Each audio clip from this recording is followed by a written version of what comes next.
maanta waxaan ku soo dhaweynay madaarka magaalada Hargeysa Dr. Cabdirashiid Xasan Mataan oo ah musharaxa madaxweyne ku-xigeenka xisbiga UCD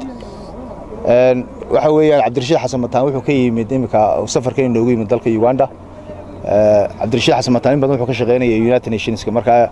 imika doorashooyinkii iyo Soomaaliland uu soo biyeystay halkan uu nala soo degayaa campaign-kana uu nagala bilaabaya waan ka xunahay iyadoo xilli roob ah maanta airport-ka dibad banaankiisii inaan shir saxaafadeed ku qabanayno anagoo madaxdii dalka waxa noo wanaagsanaan lahayd inaan ku qabanno VIP-da waana ayaan daro in anagoo sharcigii la yidhi mara oo sharcigii marnay oo soo qoranay liiskii dadka soo dhaweynaya oo maalintii hore ku caawin jireen ayaa haddana liiskii laba nin oo ka mid ah musharaxiintayadii laga reebay oo la yidhi maartay ka jooga cunsuriyad baan u aragnaa halka gudoomiyaha baarlamaanka ee Soomaaliya looga furo VIP-da qolka weyn in anagana aan roobka dartiis aan ku hadlayno wax xaq darada ka jirta iyo sharci la'aanta dalka ka jirta weeyaan iyo dulmiga ay dadka ku hayaan waxaasina waxa ka mas'uula ninka security-ga meesha haysta Saalax maamulka Saalax la yiraahdo ninkaas